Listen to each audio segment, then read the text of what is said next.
And on our panel here, the Housing Minister, Grant Shapps, the Shadow Attorney General, Emily Thornberry, the President of the Liberal Democrats, Tim Farron, the Mail on Sunday columnist, Peter Hitchens, and the former Director General of the BBC, who the Prime Minister today said was no shrinking violet, Greg Dyke.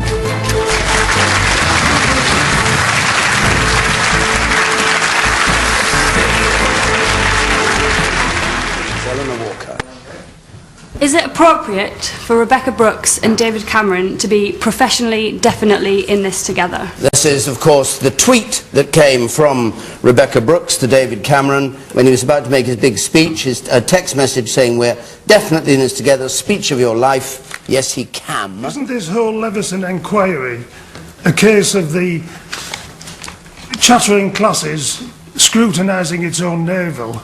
The ordinary man, I would say, on Teesside and in Stockton-on-Tees isn't going to bed every night and losing sleep over this matter, and yet it dominates our television screens hour after hour after hour. There are far more important questions which ordinary men and women in our society have to worry about, and yet yourselves, top politicians and people involved in the media seem to be totally absorbed with this particular item. And I think it's time you thought about things like unemployment, the Eurozone, housing, and many other things which really affect ordinary people. Absolutely.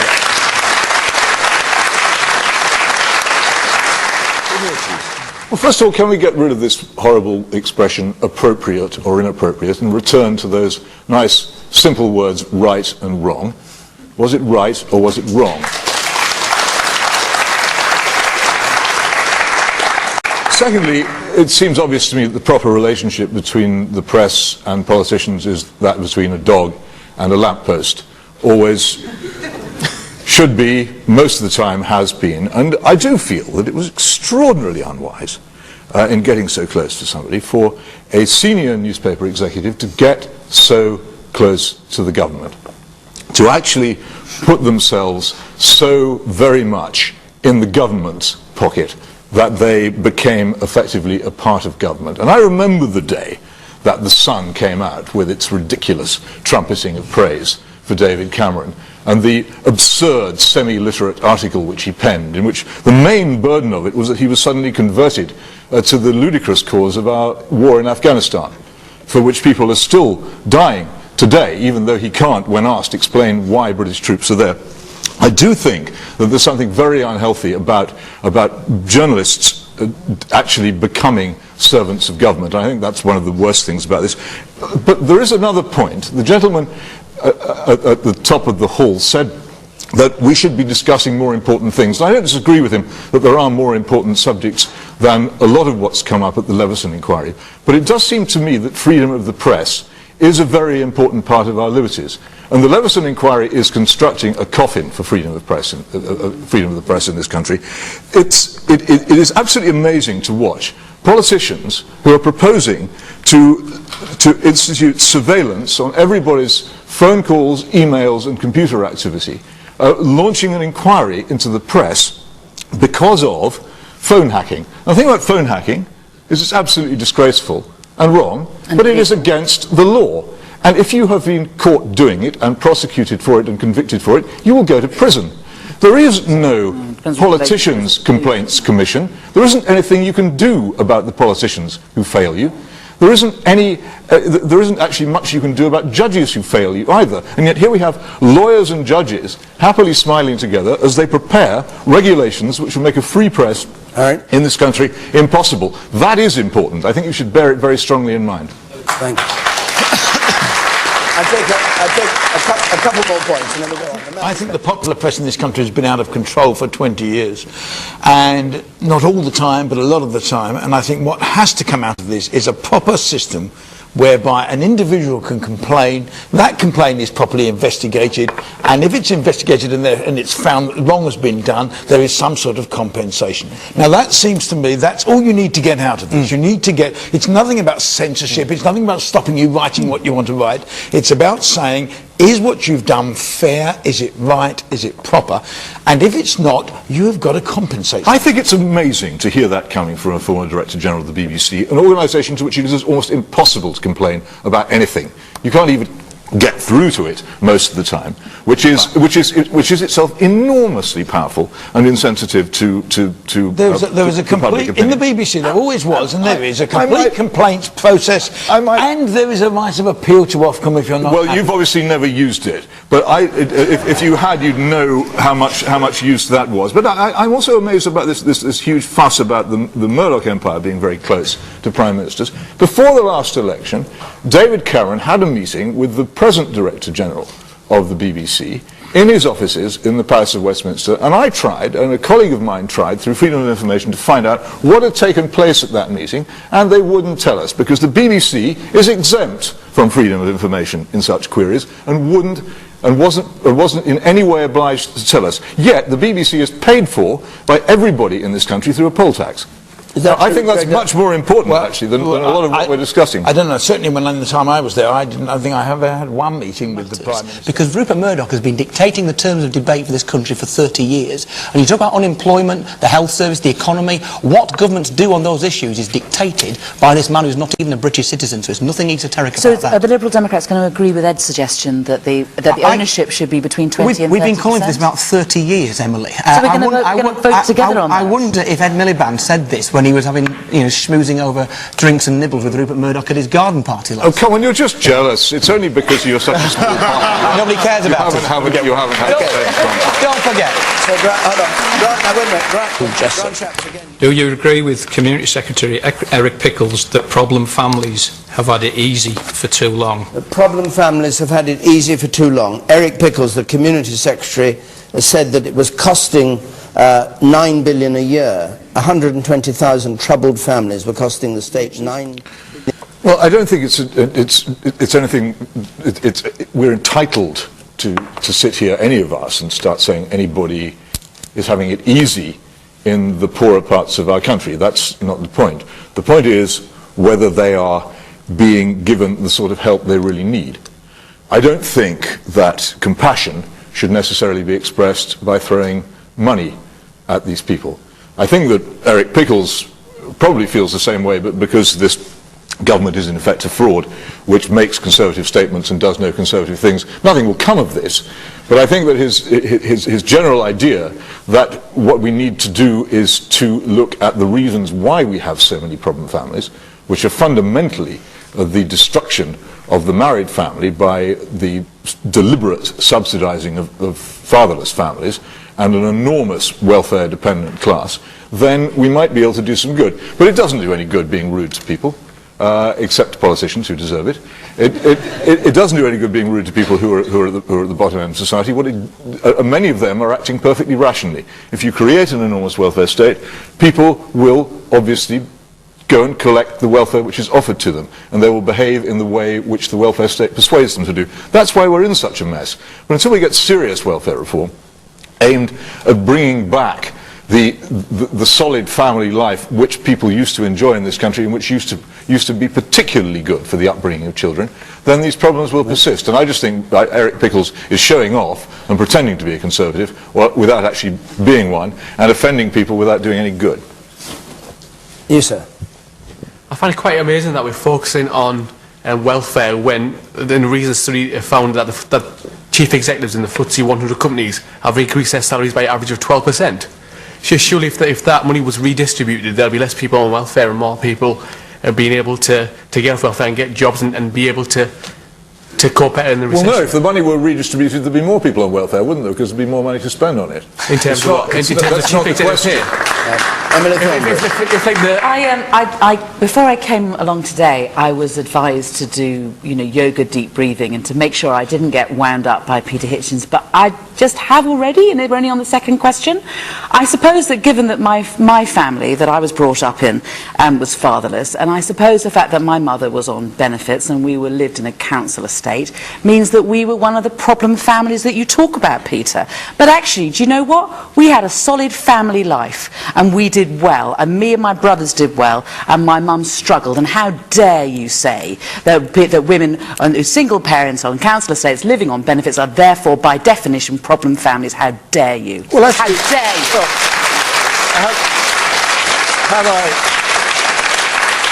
Had I said any such thing, your phony outrage would be justified, but as I didn't, it isn't, and you really do need to do a bit better than I made a note. Yes. I made a note. You talked about problem families being fatherless, and you talked about them being on benefits, and that describes the family life. That describes me as a child, and we were not a problem family. It's a subject under discussion. I didn't say anything about your family or anything of the kind. You're just engaging in phony outrage. I am not for engaging in political phony propaganda outrage. purposes, which is what your party always does. The woman there in the grey dress. Pathetic rubbish. And you've just got to try to work out we've got to understand it, work out what can we do about it, without having the sort of political banter we're having here.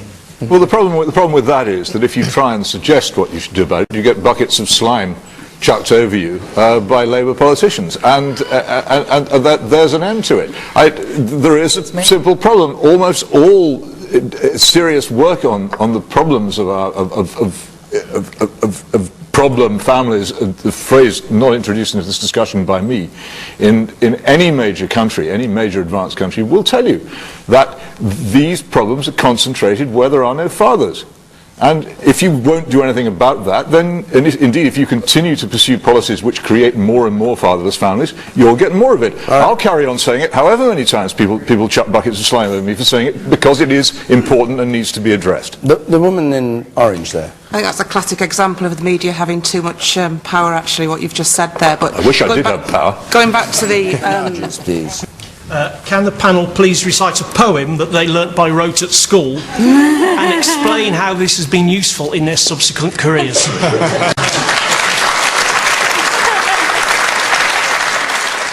I would much rather we looked and said, OK, what works? What actually is effective in teaching kids mathematics, in teaching kids to read and write at an early age? Let's look at what's effective and put it into place.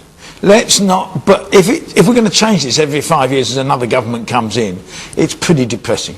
I think, for my kids, I trust the teachers at our school in Millthorpe in Cumbria and their head teacher to decide the priorities for what my kids should learn, rather than some boffin in Whitehall. I'm not going to go at Gove.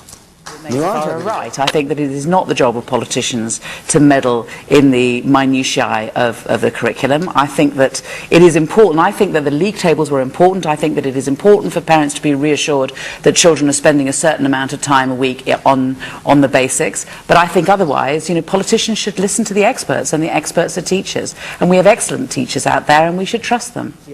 I mean, I think quite clearly, Gove in the, whenever it was, 60s or 70s, had a childhood that he clearly enjoyed, and he clearly enjoyed being at school, and I think that he looks at our modern schools and wants to kind of somehow or other import in education that frankly is largely out of date. I don't think that learning the names of the kings and queens of England is the most important thing to learn in history. I think you need to have an understanding of why we are where we are. If you don't understand your history, you are doomed to continue to make the same mistakes. So I think you've got a lot to learn from history, not just learning the names of the kings and queens. But if you listen to Gove, that's the kind of thing that he wants, because that's the sort of thing that was being done in the schools in the 50s and 60s. We have moved on since then. The woman in the front row there.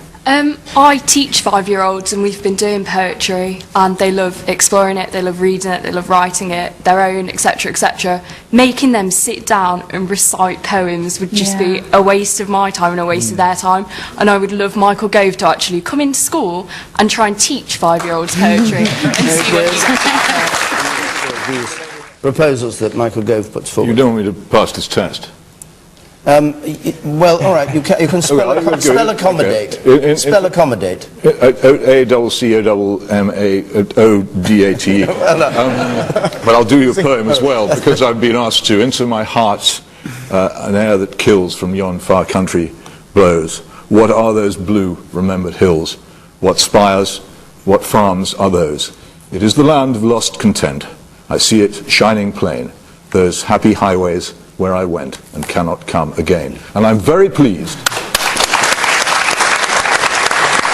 I'm very pleased that my head is full of things like that, and also lots of hymns which I remember, and I feel very sorry for anybody who hasn't had the chance to learn them. And I think it is a great condemnation of our school system that so few people, and particularly only those whose parents are rich, can actually afford to have their children taught things like that and have their minds furnished with beauty for the remainder of their lives. And to pour scorn on it and to say that it is unimportant is to declare yourself a spiritual desert. Of course people need these things, and what's more, they're a profound part of being British. If you don't know the literature and the poetry and the music of your own country, then you aren't really fully conversant with its history or its character. You've lost touch with what your ancestors knew, and you won't be able to pass it on to your own children and grandchildren. Of course these things should be taught. I wish Michael Gove actually had the power and the policies to make it happen. I really do think it would be a good thing. I also think that people particularly teachers, should not say that these things don't matter. They matter immensely. Okay. Please. From Sue Jeffrey. Is it right that only rich foreigners will have the right to live with their partners in this country? These are the new proposals announced by the Home Secretary Theresa May, that you have to earn £18,600 a year, I think it is, before you can bring a partner into the country or family. Peter's opinion on this, considering his previously expressed views about fatherless families. Well, Peter, I don't actually see what the two have to do with each other, but we do. Well, hang on. Explain what the two have to do with each other. Just when he was previously saying that fatherless families were a large part of the described problem families, and how he would couple that view with the need for the rich spouse, spouses to People should be able to bring their... Yep, so it's got nothing to do with it, but I'll answer the question anyway. The point here is actually a much deeper one. Emily Thornberry's party, as we now know because of the astonishing revelations of Andrew Nether, a former New Labour worker, deliberately hoped to transform this country through mass immigration during its time in office, and has very largely succeeded in doing so. As people in many parts of this country know very well, the extent of the transformation by mass immigration is unprecedented in our national history. The Conservative Party pretends to be against this, but also knows deep down that unless particularly we leave the European Union, it has no power to act on this matter. So every so often, word goes out from our Prime Minister, Mr. Slippery, to his ministers, to say, will you come up with something which sounds conservative, because we're losing too many votes to UKIP.